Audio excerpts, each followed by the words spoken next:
Imagine conquering the known world, crossing deserts nobody thought could be crossed, defeating empires that had stood for centuries, making your soldiers richer than they'd ever dreamed possible, and then having them complain they want to go home. How would you react? Wheat buttons. Understanding, probably not. Well, in 324 BC, Alexander the Great faced exactly this situation, and what followed was one of the most devastating, emotionally charged speeches any military commander has ever delivered.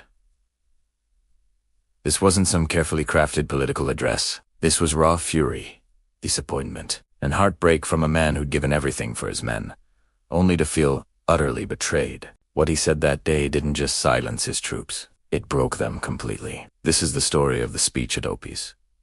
And trust me, you've never heard anything quite like it. To understand why this speech hit so hard, we need to set the scene properly. By 324 BC, Alexander and his Macedonian army had been campaigning for over a decade. They'd started in Greece, crossed into Asia Minor, conquered the entire Persian Empire, pushed into India, and marched through deserts that nearly killed them all. These weren't just soldiers anymore. They were veterans of the most successful military campaign in ancient history. They'd seen things no Macedonian had ever seen before. They'd become wealthy beyond their wildest dreams through plunder and rewards. But they were also exhausted, homesick, and increasingly resentful. The breaking point came at a place called Opis, near Babylon. Alexander announced his plan to send home the older soldiers, the wounded, and anyone who wasn't fit for further service.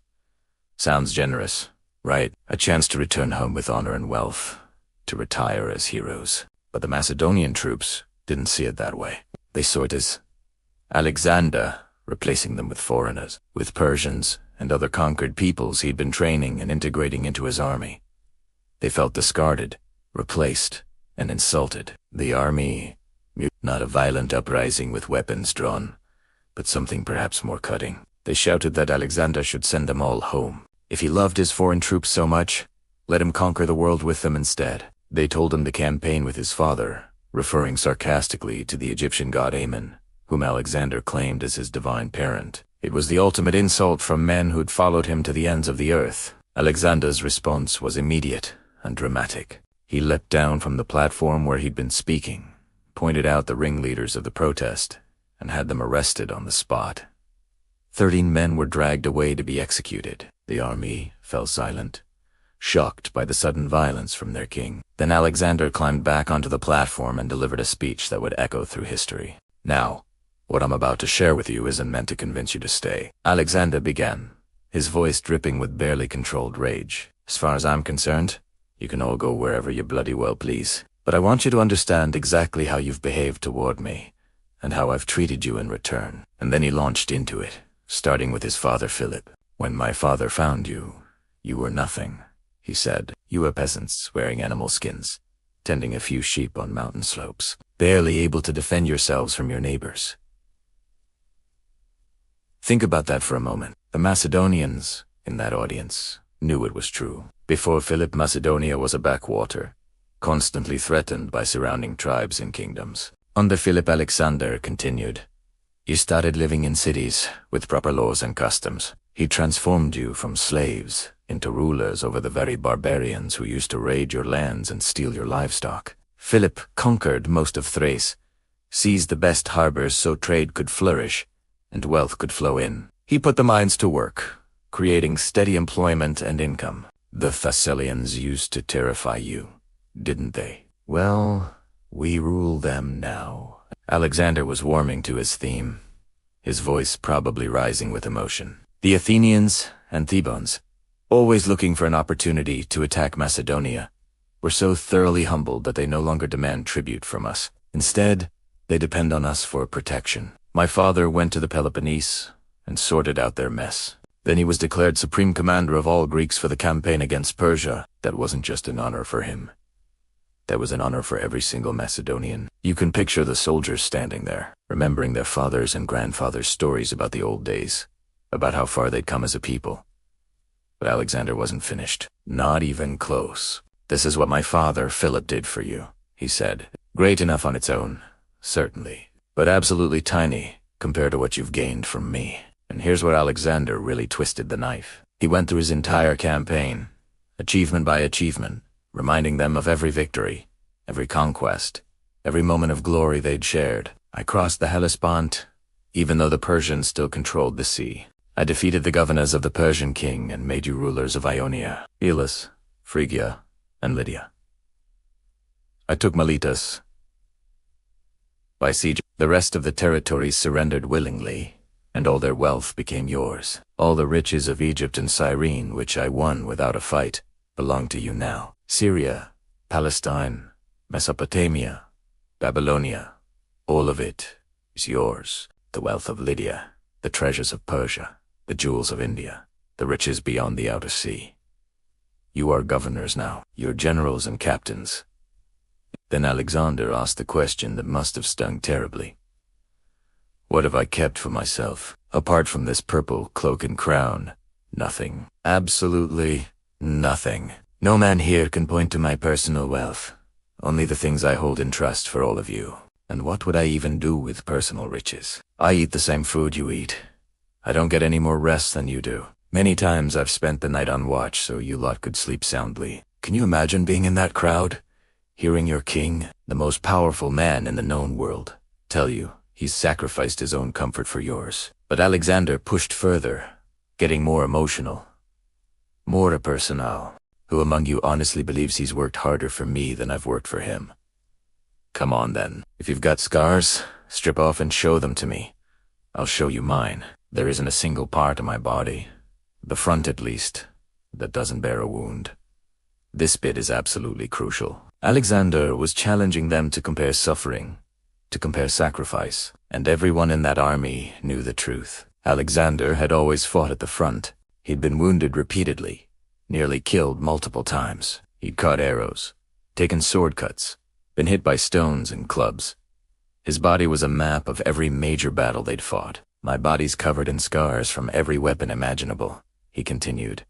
Swords, arrows, stones, clubs, all of it for the sake of your lives, your glory, and your wealth. And yet here I am, still leading you as conqueror of land and sea, rivers, mountains, and plains. Alexander then brought up the personal bonds they'd formed. We've celebrated weddings together. Many of your children will be cousins to my own. I've paid off your debts without even asking how you got into debt in the first place, even though you're paid well enough and you plunder every city we capture. This was another dig.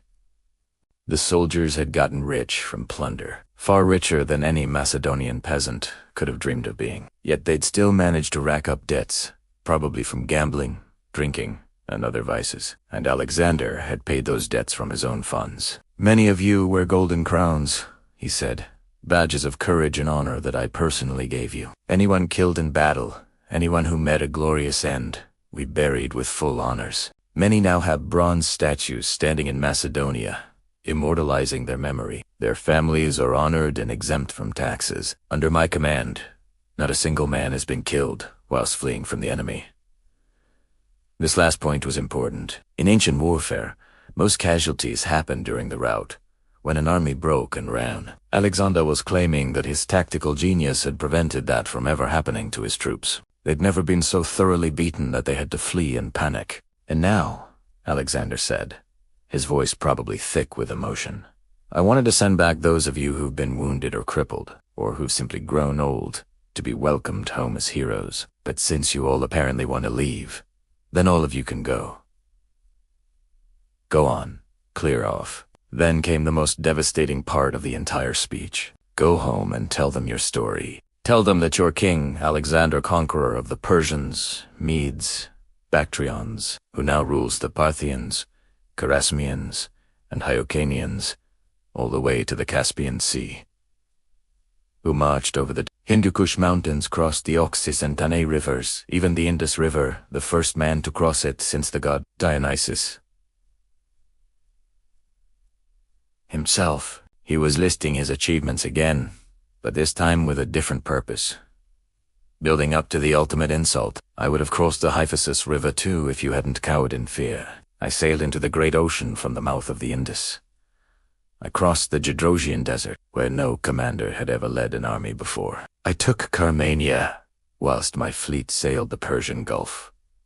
And here it comes, the final blow. When you get home, you tell them that when you reach Susa, you abandoned Alexander and went home, leaving him under the protection of the very foreigners you'd conquered. Perhaps this report of yours will seem glorious to men and pleasing to the gods. Can you feel the sarcasm dripping from those words? He was telling them their abandonment would look pathetic, cowardly, shameful. They'd be admitting they couldn't finish what they started, that they'd left their king, who'd made them rich and famous, to rely on foreign troops instead. And then the kicker, be gone. 2 words. That's all it took.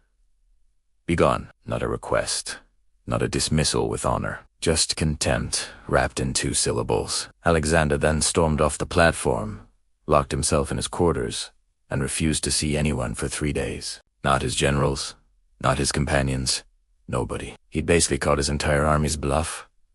You want to leave? Fine. Go.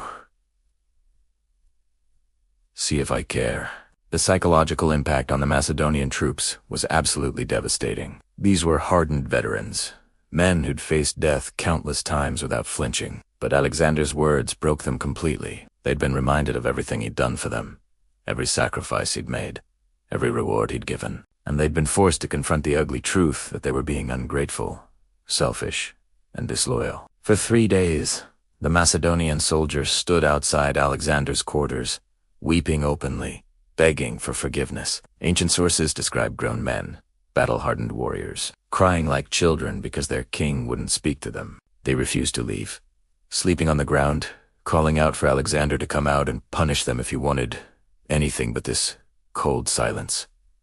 Finally, Alexander emerged. The Macedonians threw themselves at his feet, begging for reconciliation. Alexander, ever a brilliant psychologist, wept alongside them. The whole thing turned into this massive emotional moment of reconciliation. Alexander agreed to keep them all with him, and the mutiny was over. But here's the genius of what Alexander did. He didn't defeat this mutiny with violence or threats. He defeated it with shame, with guilt, with a reminder of shared history and sacrifice. He made his soldiers feel terrible for their ingratitude, and in doing so, he bound them to him more tightly than any chains could have done. The speech at Opis reveals something profound about leadership and loyalty. Alexander understood that his relationship with his army wasn't just about pay and plunder. It was personal. It was based on shared suffering, shared glory, and mutual respect. When his soldiers forgot that, when they started acting like entitled employees rather than comrades, Alexander reminded them forcefully of what they'd built together and what they stood to lose. This wasn't just military strategy. This was emotional manipulation of the highest order, delivered with genuine feeling because Alexander absolutely believed what he was saying. He'd given everything for his men, and their rebellion hurt him deeply. That authenticity made the speech devastating. If you enjoyed this deep dive into one of the most powerful speeches in ancient history, hit that like button, and subscribe for more incredible stories of leadership, conflict, and the moments that defined civilizations. There are countless other fascinating tales from the ancient world waiting to be explored. And trust me, they're all just as gripping as this one. Until next time, stay curious, and remember, sometimes words cut deeper than any sword.